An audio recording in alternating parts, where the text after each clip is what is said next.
Hi guys, welcome back to my channel. Since last week's video was very full of events and hours of editing, I thought that this week I'm gonna do something more chill and just respond to the questions that you guys have sent me about Minerva when I asked you on my Instagram stories. And let me tell you, there are a lot of questions, so if I don't get to yours in particular, I'm really sorry, but otherwise this video will be hours and hours long. I've asked you guys to ask questions that are not related to like logistical points because I really want this video to be focused more on the experience part of Minerva, because you can read everything on the website but you will still not know how it is in real life, and I want to give some of that to you. Also, I don't know what this is, but let's just go with it. Huge disclaimer, all of these are going to be my personal opinions. Every student at Minerva has their own. Second huge disclaimer is that I have a particular outlook on life. I tend to be very, wait, what's that word? Give me a second, I need to translate it.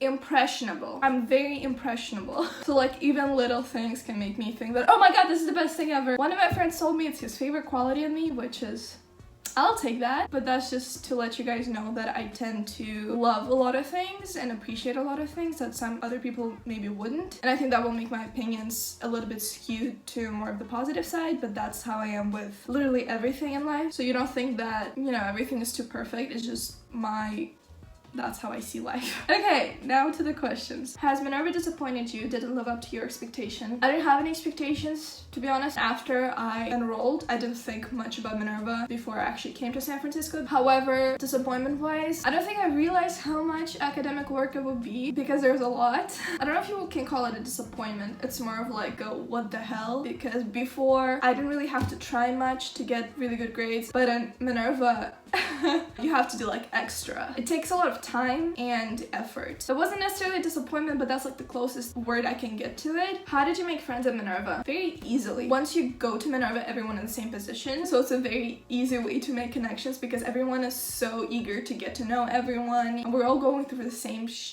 stuff.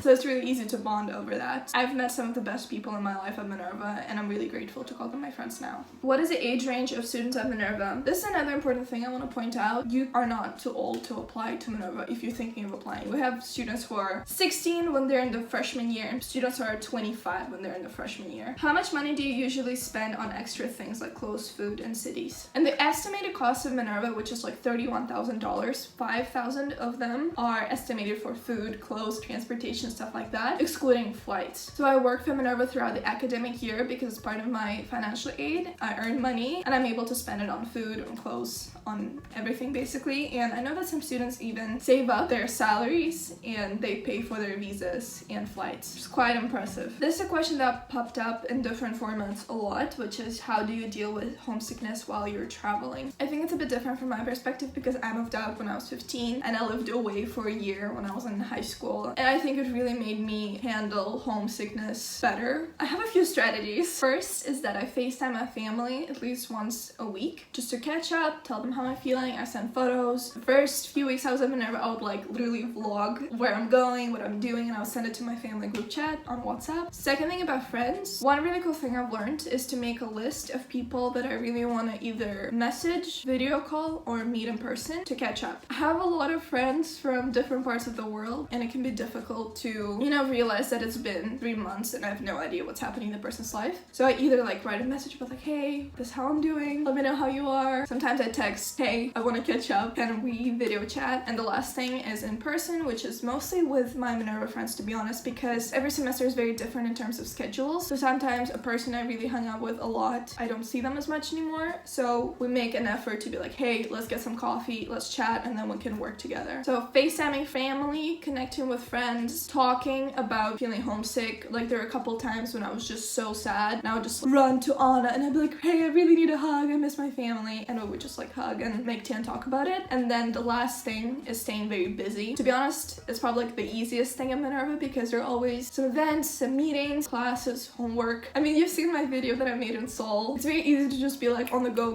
and that way you just don't have time to like sit on your bed and think about all the people that you miss. Has being vegan had difficulties when traveling with Minerva? Vegan too, so wondering.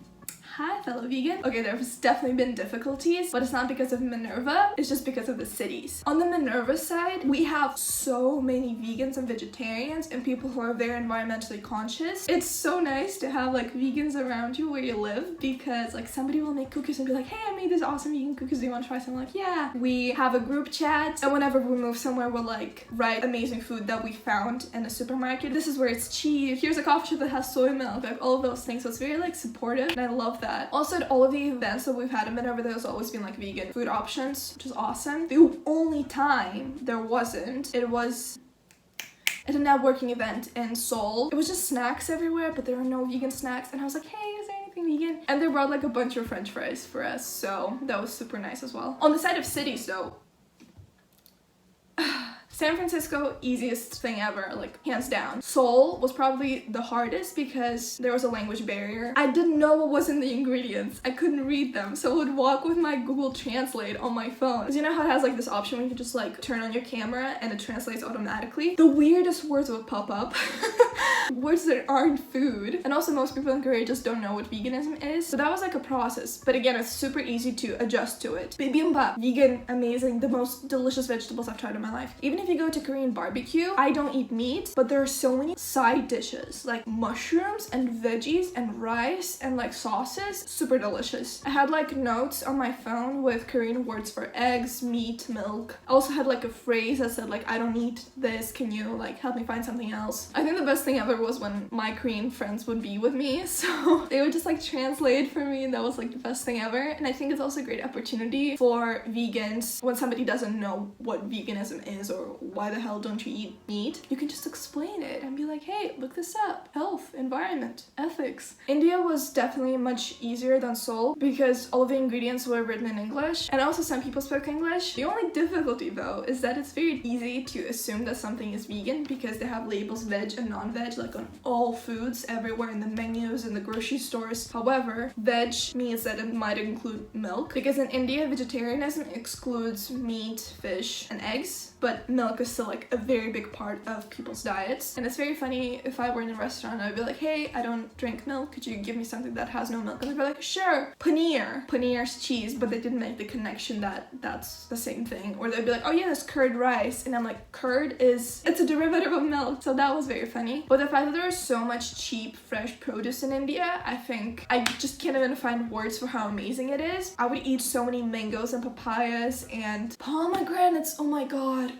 Basically, there are difficulties, of course, but if you want to, you can adjust. How do you have parties? Okay, this question, again, in different formats about like social life has come up a bunch of times. I think it's so funny when I have questions like, how do you meet people? How do you date in cities? And easily. It didn't happen as much when we were in San Francisco because most of us were underage, because you have to be 21 to like go to bars and buy alcohol in the US. But like since that, Minervas have organized parties, like you can just rent a house when everybody pitches in like a few dollars, buy like food and drinks and stuff like that, and just have fun. When we lived in Seoul, there are so many clubs that are open till like 7 in the morning, and like that's what people would do. In Hyderabad, again, so many parties happening at like private houses, so if you're friends with someone, you just go and have a good time. So yeah, very easy. I think the only difference is that at Minerva people are not very focused on parties, because I know that some people have the mindset that, oh, you go to college to like have fun and party. It doesn't work at Minerva. If you want to party at Minerva, you're gonna be out because you just won't be able to keep up with the work. So like occasionally it's very fun to go out somewhere, and I don't drink, so I just dance a lot and I record my friends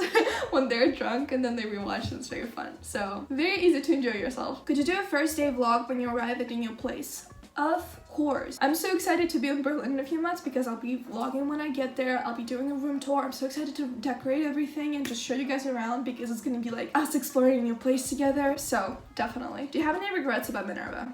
No. Did you find a lot of people were skeptical when you told them about the idea of Minerva? Surprisingly, no. And I'm saying surprisingly because I was surprised to see so many comments about how it's not legit under Jade's videos. And I think it's amazing that people are such critical thinkers, which Minerva is all about. But before I applied, I met with a Minerva representative, and then I met Ben Nelson, who's the founder of Minerva, and my family met him at a dinner. I knew some Russian students who were studying at Minerva. It was pretty legit to me from the start. And I totally understand that there must be some skepticism about it. Like, I definitely agree. It just gets a little bit what when I see misinformation. For example, there's Minerva Project and there's Minerva Schools. Minerva Schools is the educational institution where you go to get your bachelor's degree. It's non-profit. Minerva Project, however, is a company that develops all the software that we use. They're responsible for the curriculum and stuff like that, and that is a for-profit company. So whenever you see a comment that says like the school is for profit, just know that it's not true, it's not a fact. Also, I have no idea how that would be possible for Minerva because 80% of our students are receiving financial aid, which leads me to like the second assumption that we're all just like rich kids spending our parents' money, traveling the world and pretending that we're getting a degree. Bullshit.